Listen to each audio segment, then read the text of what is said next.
கொரிந்தியர் 11ஆம் அதிகாரம், 1 கொரிந்தியர் 11ஆம் அதிகாரம் 23ஆம் வசனம். நான் உங்களுக்கு ஒப்புவித்ததை கர்த்தரிடத்தில் பெற்றுக்கொண்டேன். என்னவெனில், கர்த்தராகிய இயேசு தாம் காட்டிக் கொடுக்கப்பட்ட அன்று ராத்திரியிலே அப்பத்தை எடுத்து ஸ்தோத்திரம் பண்ணி அதை பிட்டு, நீங்கள் வாங்கி புசியுங்கள், இது உங்களுக்காக பிற்கப்படுகிற என்னுடைய சரீரமாய் இருக்கிறது, என்னை நினைவு கூறும்படி இதை செய்யுங்கள் என்றார். அடுத்த வசனத்தை வாசிச்சிருங்க. போஜனம் பண்ணின பின்பு அவர் அந்தபடியே பாத்திரத்தையும் எடுத்து, இந்த பாத்திரம் என் இரத்தத்தினால் ஆகிய புதிய உடன்படிக்கையாய் இருக்கிறது, நீங்கள் இதை பானம் பண்ணும் போதெல்லாம் என்னை நினைவு கூறும்படி இதை செய்யுங்கள் என்றார். 6வது கர்த்தருடைய பந்தி. இந்த ஆவிக்குரிய ஒழுங்குல நல்லா கவனிங்க. எங்கெங்கெல்லாம் நம்ம தப்பு பண்றோமோ, எங்கெங்கெல்லாம் நமக்குள்ள ஒரு பிரச்சனை நம்ம அறியாமலே நடக்குதோ, அதை சரிப்படுத்துறதுக்கு தான் கர்த்தர் இந்த நாளிலே உங்க முன்பதாக என்னை நிறுத்தியிருக்கிறார். ஆமென். அல்லேலூயா, அல்லேலூயா. கர்த்தருடைய பந்தி. கர்த்தருடைய பந்தியில எப்படி எடுக்கணும், எப்படி எடுக்கக்கூடாது. இந்த கர்த்தருடைய பந்திய மாத்திரம் தவறா எடுத்துட்டோன்னு வச்சுக்கோங்க, சிலர் செத்தே போயிருக்கிறாங்க. நான் சொல்லல, வசனம் சொல்லுது. சிலர் பலவீனப்பட்டிருக்கிறாங்க, சிலர் வியாதியில பீடிக்கப்பட்டிருக்கிறாங்க, சிலர் செத்தே போயிருக்கிறாங்க. அப்ப இந்த கர்த்தருடைய பந்தி எவ்வளவு ஒரு சென்சிட்டிவான காரியம்.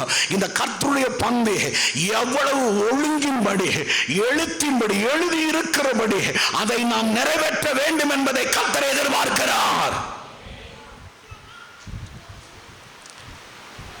கொரிந்தியரை யாருங்க எழுதுனது?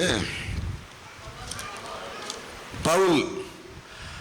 12 சீஷர்கள் ஒருவரா? அந்த காலகட்டத்தில் இயேசுவுக்கும் பவுலுக்கும் ஏதாவது சம்பந்தம் இருந்ததா? இல்லை. மறுபடியும் அந்த 23ஆம் வசனத்துக்கு வாங்க. நான் உங்களுக்கு ஒப்புவித்ததை பேதுருவினிடத்திலிருந்து பெற்றுக்கொண்டேன். இருக்கா? எங்கிருந்து பெற்றுக்கொண்டேன்? அப்ப கர்த்தரிடத்திலிருந்து பெற்றுக்கொண்டேன்னு சொல்லிட்டு ஆண்டவர் என்ன செய்யறார் பாருங்க. என்னவெனில் கர்த்தராகிய இயேசு தாம் காட்டி கொடுக்கப்பட்ட அந்த ராத்திரியிலே அப்பத்தை எடுத்து, என்னங்க இது, அந்த ராத்திரியில என்ன நடந்ததுன்னு பவுலுக்கு எப்படி தெரியும்? ஏங்க பவுலுக்கு எப்படிங்க தெரியும்? பவுலுக்கும் சீஷர்களுக்கும் சம்பந்தம் இல்லை, பவுலுக்கும் இயேசுவுக்கும் சம்பந்தம் இல்லை. ஆனா இங்கே பவுல் எழுதுகிறார், அந்த ராத்திரியில நான் ஆண்டவரை பார்த்தேன், சீஷர்களை பார்த்தேன். சீஷர்கள் மத்தியில் அவர் எழும்பி நின்று அப்பத்தை எடுத்து அதை பிடுகிறார், அதை ஆசீர்வதிக்கிறார், என்னை நினைவு கூறும்படி இதை செய்யுங்கள் என்றார். எப்படிங்க சொல்ல முடியும்? அந்த ராத்திரியை குறித்து ஆண்டவர் எப்படி மற்றவர்களிடத்தில் அவன் விசாரித்தானா? இல்ல. அப்ப நான் உங்களுக்கு ஒப்புவிக்கிறத யாரிடத்திலிருந்து பெற்றுக்கொண்டேன்றாரு? டைரக்டா கர்த்தரிடத்திலிருந்து. அப்ப அந்த ராத்திரியில என்ன நடந்தது என்பதை கர்த்தர் தரிசனத்தில் அப்படியே காண்பிக்கக்கூடிய இந்த தரிசனம் தான் இந்த கர்த்தருடைய பந்தி. நம்ம இதை புரிந்து கொள்ளணும். அப்ப ஆண்டவர் பவுலுக்கு இந்த காரியத்தை குறித்து பிரத்யட்சமாய் காண்பித்து ஆண்டவர் விளக்குகிறார் என்றால் கர்த்தருடைய பந்தி எவ்வளவு முக்கியம். எத்தனையோ ஆண்டுகளுக்கு பின்பதாக இந்த காரியம் விளக்கப்படுகிறது. அப்ப ஆண்டவருடைய ஜனங்களுக்கு, தேவ ஜனங்களுக்கு கர்த்தருடைய பந்தியை குறித்ததான ஒரு முக்கியத்துவம் வேணும், ஒரு கவனம் வேண்டும் என்று சொல்லி கர்த்தர் எதிர்பார்க்கிறார். அந்த ராத்திரியில அப்பத்தை எடுத்து ஸ்தோத்திரம் பண்ணி அதை பிட்டு, நீங்கள் வாங்கி புசியுங்கள், இது உங்களுக்காக பிற்கப்படுகிற என் சரீரம் அப்படின்னு சொல்லிட்டு ஆண்டவர் என்ன சொல்றாரு? அதே போல பானத்தை எடுத்து ஸ்தோத்திரம் பண்ணி இத பானம் பண்ணுங்கன்னு சொல்லி கடைசியில் என்ன சொல்ற, எண்ணெய். ஏங்க இப்ப உங்க அன்புக்குரியவங்க யார தவறிட்டாங்க, யாரோ உங்களுக்கு ரொம்ப நீங்க நேசிக்கக்கூடிய ஒருவர் இறந்துட்டாங்க. இப்போ ஒரு வாரம் கழிச்சு ஒரு மாசம் கழிச்சு ஒருத்தர் வராரு, வந்துட்டு உங்க அப்பா எப்படி இருக்கிறாரு அப்படின்னு உடனே டக்குன்னு என்ன வரும் தெரியுமா, இறந்தது தெரியலையா, இவருக்கு தெரியாதா அப்படின்னு சொல்லிட்டு அவரு இறந்து போயிட்டாருங்க, அவரு போன மாசமே இறந்துட்டாருங்க, அவரு இறந்து போயிட்டாரு தெரியுமா உங்களுக்கு அப்படியா சொல்லுங்க. உடனே என்ன வரும், கண்ணில் கண்ணீர் வரும். எங்க அப்பா இறந்தது உங்களுக்கு தெரியாதா, எங்க அப்பா இறந்துட்டாங்க. அந்த நினைவுகள் அவ்வளவு முன்னாடி வரும்.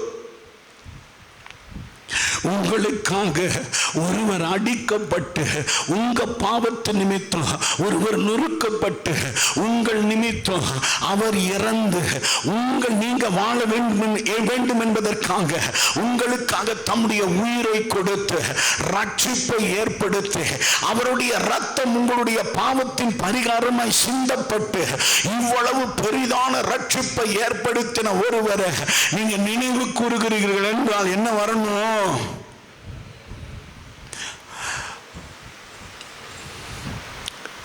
என் அனுபவம். எனக்கு ஆண்டவர் இந்த காரியத்தை வெளிப்படுத்தும் போது என் அனுபவம் இது. ஒவ்வொரு முறையும் பந்தியில் நான் எங்க பங்கு பெற்றாலும் அந்த அப்பம் அந்த ரசம் என் கைகளில் வந்த உடனே இது உங்க சரீரமா ஆண்டவரே, இது உங்களுடைய ரத்தமா ஆண்டவரே, என் கண்கள் கலங்காம என்னுடைய நான் அழாம நான் ஒரு நாள் அதை எடுத்தது இல்லைங்க. காரணம் எனக்காக ஒரு பட்ட பாடுகள் அது. இன்றைக்கு நான் உயிரோடு கூட இருக்கிறேன் என்றா, இன்றைக்கு நான் இந்த வாழ்க்கையை அனுபவிக்கிறேன் என்றா, இன்றைக்கு கர்த்தர் என்னை உயர்த்தி இருக்கிறார் என்றா, என் இடத்துல அவர் மரித்ததினால என் அன்புக்குரிய ஆண்டவர் நான் நினைவு கூறும் போதெல்லாம் ரட்சிப்பை ஏற்படுத்துவதற்கு ஆண்டவர் இவ்வளவா எனக்காக பாடுபட்டீர் அல்லவா. உம்முடைய சரீரம் பிக்கப்பட்டது, உம்முடைய ரத்தம் சிந்தப்பட்டது. நினைவு கூறும்படி இதை செய்யணும்.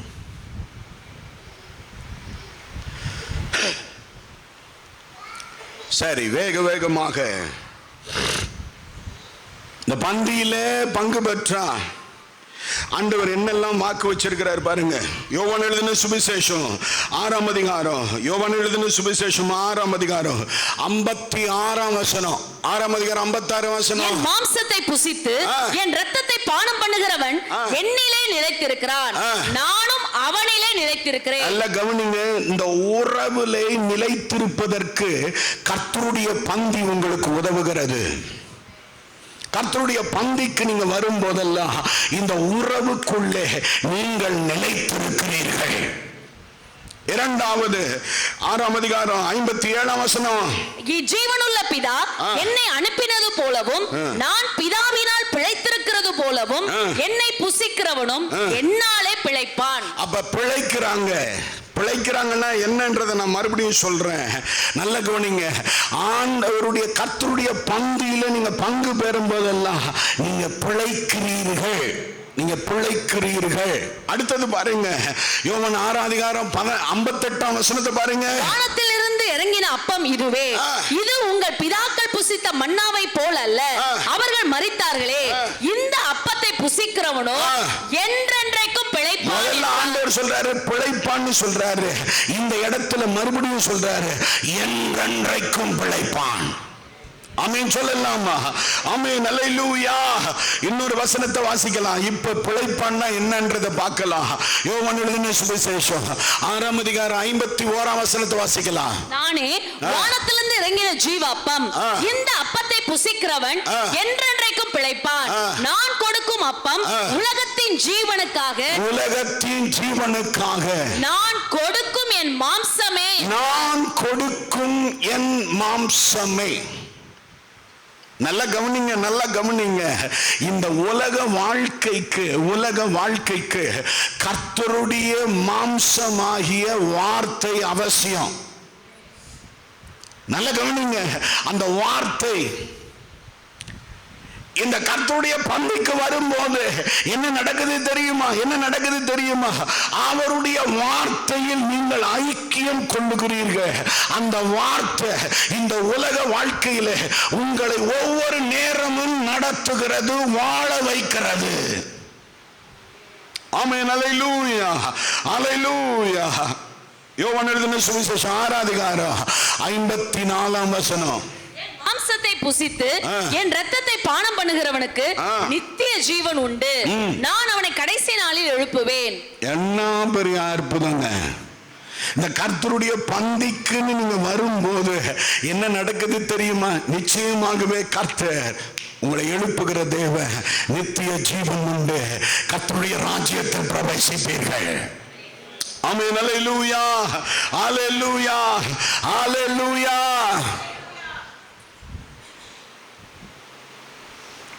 மூணு காரியத்தை வேகமா இதை குறித்து நம்ம பார்க்க போகிறோம். இதை எப்படி எடுக்கணும்? முதல் காரியம் நம்ம தியானித்தது போல நினைவு கூறும்படி இதை செய்யணும். அப்ப நீங்க வந்துட்டீங்களா? கர்த்தருடைய பந்திக்குன்னு வந்துட்டீங்களா?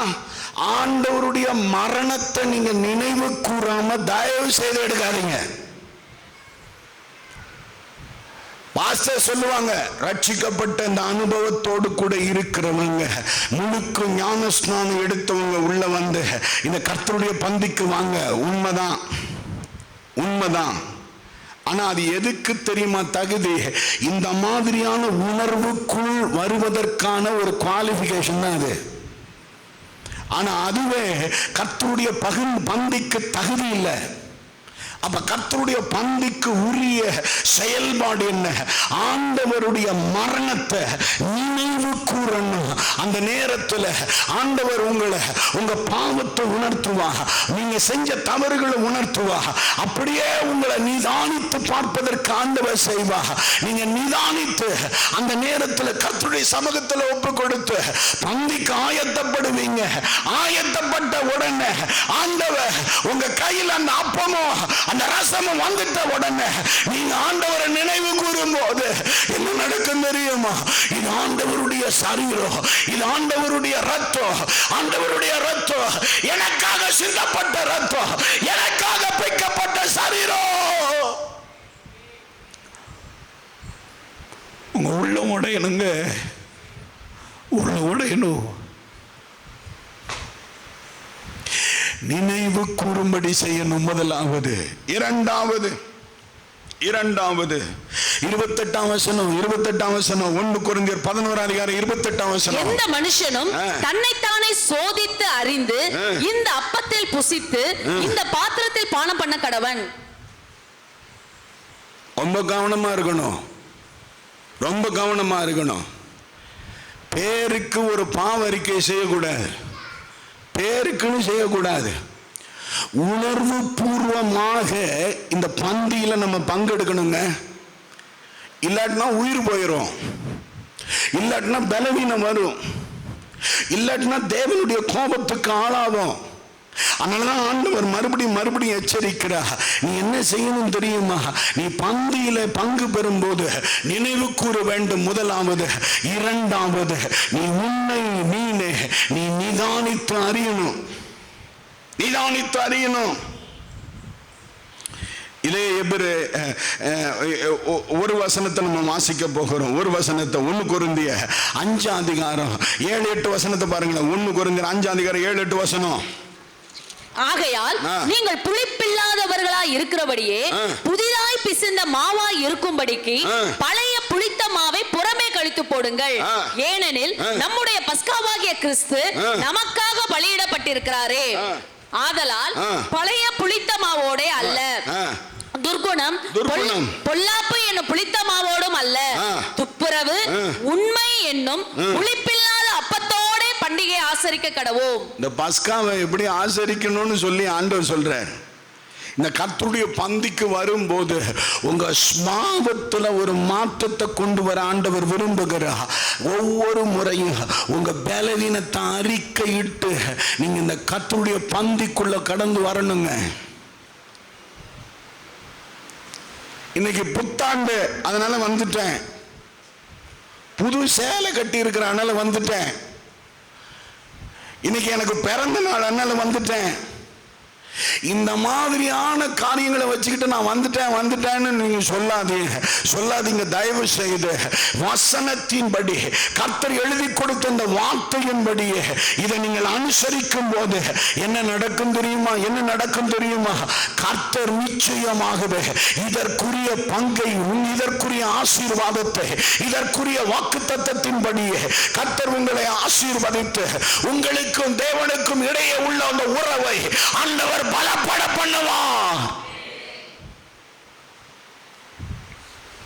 பலப்பட பண்ணுவார். ரொம்ப நிதானிச்சு அறியணுங்க. கடந்த நாட்கள்ல யாரையாவது நீங்க திட்டி இருக்கலாம். உங்க மனைவிய, உங்க கணவனை, உங்க உறவுகளை ஏதோ ஒரு காரியத்துல நீங்க பேசி இருக்கலாம். நீங்க சாபமான வார்த்தைகளை இட்டிருக்கலாம், அல்லது அவர்களுக்கு எதிர்மறையான காரியங்களை செஞ்சிருக்கலாம். யாரோ ஒருத்தவங்களை புண்படுத்தி இருக்கலாம், அல்லது உங்க கோபம், உங்க எரிச்ச, உங்களுடைய துர்குணம் ஏதோ ஒரு காரியத்தில் ஒரு சேதத்தை கொண்டு வந்திருக்கலாம். நீங்க மற்றவர்களுக்கு முன்பதாக யாரும் இது செய்யல, எல்லாரும் தான் செய்யறாங்க நீங்க சொல்லலாம். ஆனால் ஒன்றை கவனிங்க, தேவ சமூகத்தில் எந்த விதமான சாக்கு போக்குக்கும் இடம் இல்லை.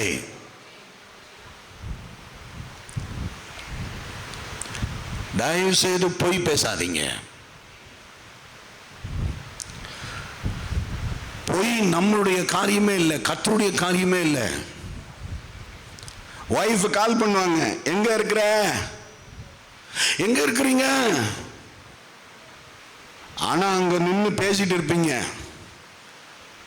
திடீர்னு ஏதோ ஒரு வீட்டுக்குள்ள போயிருப்பீங்க. அங்க நான் போயிருக்கிறேன்னு சொன்னா விடமாட்டாலே 3 நாளா பிரச்சனை பண்ணுவான். வந்துகிட்டே இருக்கிறேன் பாரு, வந்துகிட்டே இருக்கிறேன்.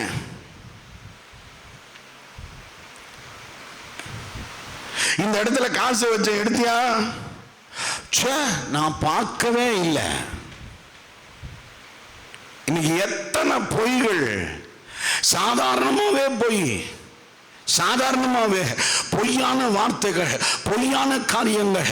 இந்த பொய்யை தொடர்ந்து நீங்க பேசுவீர்கள் என்றால் இந்த கர்த்தருடைய பந்திக்கு வரும்போது அந்த பொய்யோட உள்ள வருவீங்கன்னா நிச்சயமா ஆசீர்வாதமா இருக்க முடியாதுங்க. அதனாலதான் ஆண்டவர் என்ன பண்றாரு, தன்னை தானே நிதானித்து அறிந்து இந்த பந்தியில பங்கு பெறணும்னு சொல்லி கர்த்தர் எதிர்பார்க்கிறார். இந்த வசனத்துல ஒரு காரியம் இருக்கும் பாருங்க, துப்புரவு. அடுத்தது என்ன? உண்மை. மூன்றாவது 1 கொரிந்தியர் 11:26 வாசிக்கலாம். ஆகையால் நீங்கள் இந்த அப்பத்தை புசித்து இந்த பாத்திரத்தில் பானம் பண்ணும் போதெல்லாம் கர்த்தர் வருமளவும் அவருடைய மரணத்தை தெரிவிக்கிறீர்கள்.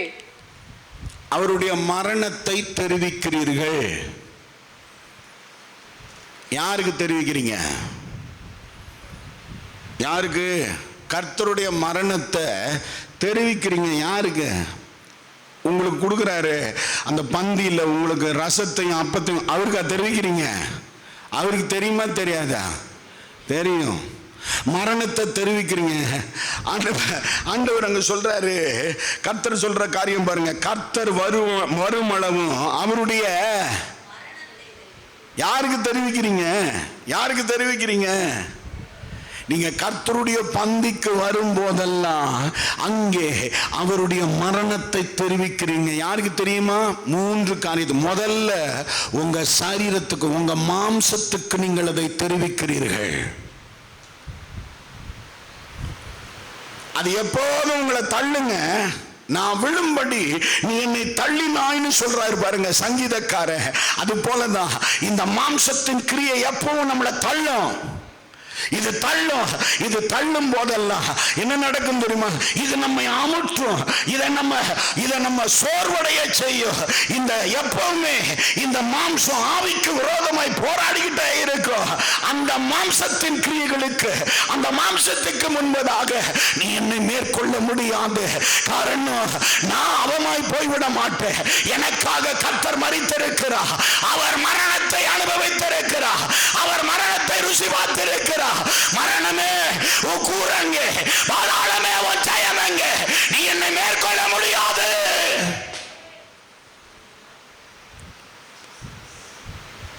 மாம்சம் பலவீனப்படுங்க.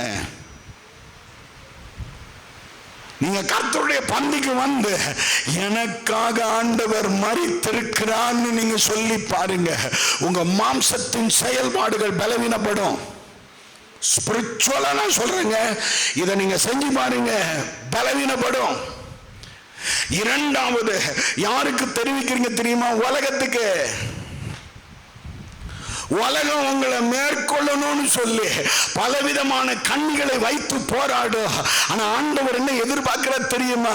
உலகத்தை குறித்து ஆண்டவர் சொல்ற காரியம், நீங்க மரணத்தை தெரிவிக்கும் போது அந்த உலகத்தின் ஆவி அங்கே சிதறுண்டு போகிறது, அதன் கிரியைகள் முறியடிக்கப்படுகிறது. மூன்றாவது யாருக்கு தெரிவிக்கிறீர்கள் தெரியுமா? பிசாசுக்கு. நீ என்ன மேற்கொள்ள முடியாது. எனக்காக அவருடைய சரீரம் பிக்கப்பட்டிருக்கிறது, எனக்காக அவருடைய ரத்தம் சிந்தப்பட்டிருக்கிறது. நீ என்ன மேற்கொள்ள முடியாது. அவர் எனக்காக மரித்திருக்கிறார். நீ என்ன ஒண்ணும் செய்ய முடியாது. உன் தலை அந்த சிலுவையில் நசுக்கப்பட்டது. ஒவ்வொரு முறையும் இந்த 3 காரியத்தை நீங்க செய்யணுங்க. முதல் காரியம், நினைவு கூறணும் கர்த்தருடைய பந்தியில. இரண்டாவது காரியம், உங்களை நீங்களே நிதானித்து அறியணும். மூன்றாவது, அவருடைய மரணத்தை கிறிஸ்து வரும் வரைக்கும் தெரிவிக்கணும். ஆமென் சொல்லலாமா? ஆமென். அல்லேலூயா, அல்லேலூயா. இப்படி நீங்க கர்த்தருடைய பந்தியை நீங்கள் அனுசரிப்பீர்கள் என்றால் நிச்சயமாகவே கர்த்தர் உங்களை ஆசீர்வதிக்கவே ஆசீர்வதித்து அந்த உறவிலே பலன் கொள்ளும்படி செய்வார். சத்துருவுக்கு சவாலாய் கர்த்தர் உங்களை எழுப்புவார்.